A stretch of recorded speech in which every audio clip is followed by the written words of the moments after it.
So I've been using the rental bikes. You know, the rental bikes they've got all over London. They're brilliant, those rental bikes, you know. The only problem is I refuse to call them Boris bikes. I refuse to call it. So I go to someone's house and they say, how'd you get it? I said, I came on one of the rental bikes. I said, Boris bikes. I said, no, I don't call them that. And it's just tense, because I don't see why he gets the credit for something he had nothing to do with, you know. It's just happened to happen on his watch, you know. He doesn't take the credit for other things, does he? They're not called the Boris riots, are they? He didn't know there was anybody in London in August. Why aren't they all in Tuscany? I'll call them Boris bikes when I can park one on his fat arse, like that.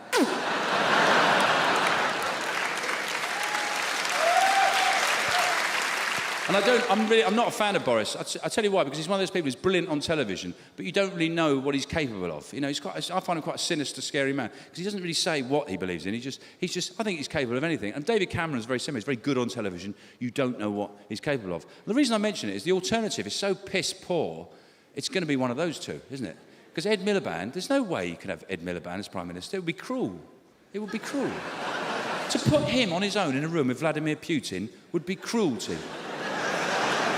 Vladimir Putin would just stick his fingers up his nostrils and start dragging him around.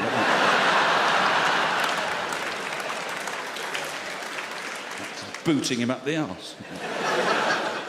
Ed Miliband would get bullied in the night garden.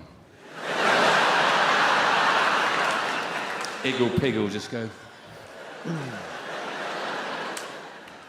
he's such a strange-looking man, isn't he? To me, he looks like a startled Hawaiian lesbian, doesn't he?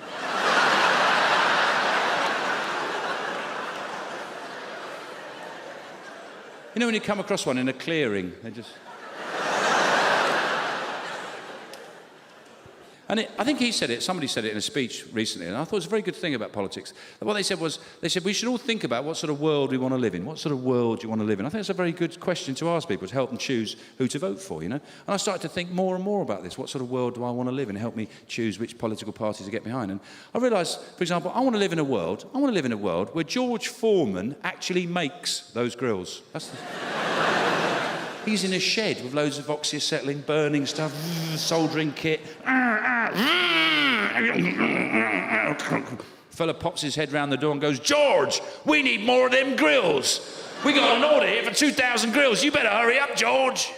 George goes, what do you think I'm doing, man? I'm making fucking grills. I'm having problems with a detachable drip tray for easy cleaning. Motherfucker won't clip on right.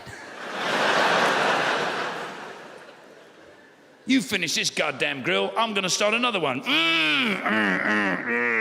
Sometimes I wish I never had the idea for making grills. Because I make them so damn good. Yeah, that's the world. I want to live in a world where if you put your name to something, it's because you made it. David Beckham has to make the pants that he sells in his name. Imagine if you were wearing a pair of pants made by David Beckham. Yeah? Actually, they'd probably just have one hole for the leg and you'd be walking around like that. Yeah, I've got these new Beckham pants. What do you reckon? They're pretty... I look pretty cool in them, I think, you know. Sort of world I want to live in.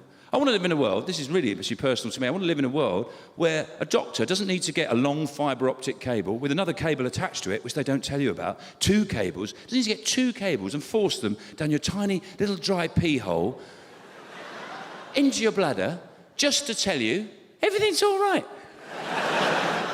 Doesn't need to get 2 cables and force them down, deep down inside you. You know, you think about all the medical advancements that have been made, great leaps in medical science, and we're still sticking cables down a man's penis, you know? Incredible leaps have been made, but on that area, nah, that's fine, just stick cables down there. You know, they wouldn't have done that on the deck of the Victory. They were sawing people's legs off, cutting them open, they go, should we stick the cable down there? No, for Christ's sake, that's horrendous. I want them to come up with something less medieval, you know? They probably everyone goes, should we do something about this cable down the cock thing? Nah, it's just men. He's going to do something horrible with his cock anyway, you know, sod it. You know, force 2 cables down what I would never describe as a hole. I would never call that a hole. If you saw that anywhere else, you wouldn't go, there's a hole there. You wouldn't. If you saw it on a bit of skirting board, you wouldn't go, oh, brilliant, we can run the cables through there. That's lovely, that is.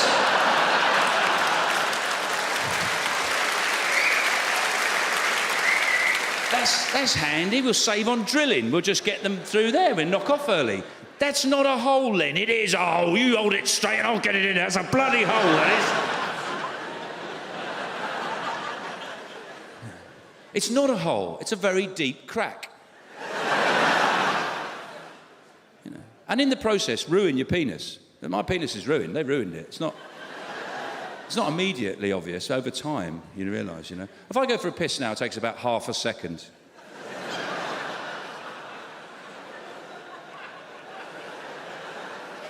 It's like emptying a bucket of water, just...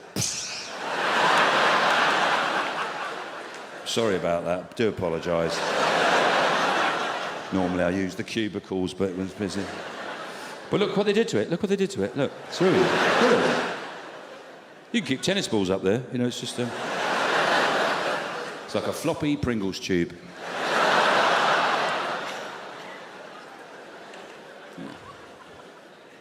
Another thing, all right, another thing that bugs me. I want to live in a world where cats respect fencing. Where they, you know...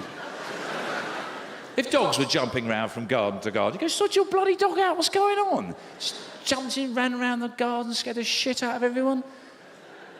You could chain it up. They go, oh, you can't chain a cat up. Yes, you can. You can chain anything up. You get it and you put a chain on it. If you can put soap on a rope, you can put a chain on a cat, so I like it. Anyway, you don't need to. I've invented something. Solution, brilliant solution. It's a box. It's a long, narrow box. You put the cat in the box. At the end of the box, there's a hole for the cat's head. At the bottom of the box, there's 4 holes for the cat's legs, like that. And it can enjoy all of your garden. It can enjoy every corner of your garden. And you can paint the box the same colour as the cat, so it's not embarrassed. But as soon as it wants to leave your garden, climb out, it's impeded by the box. And there you've got a solution. Because I am sick and tired of looking out of my kitchen window and there's a cat staring at me like I'm something dripping off a toilet brush. Just utter contempt on its face. Looks at me like I built my home on an ancient cat burial ground. Like, he has desecrated the resting place of the elders. I don't let them settle. As soon as I see one, literally, whatever I'm doing, as soon as I see one, coffee cup down like that, out the door.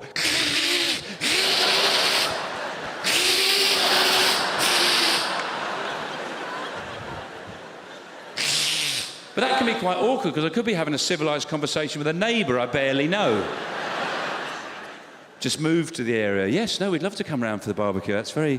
Yeah, on Tuesday, yes, yeah. Excuse me a minute.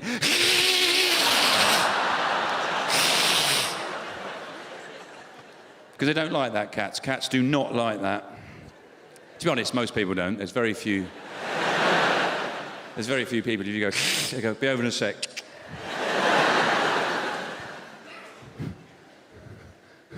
In fact, I use it in traffic instead of swearing. If someone cuts me up, I don't swear. If someone cuts me up, I just go... Because they're never sure whether they saw that or not. Did I see that? You really get in their mind, you know? And after you've done it, return to sort of like a cheery smile. Go... Get right in there.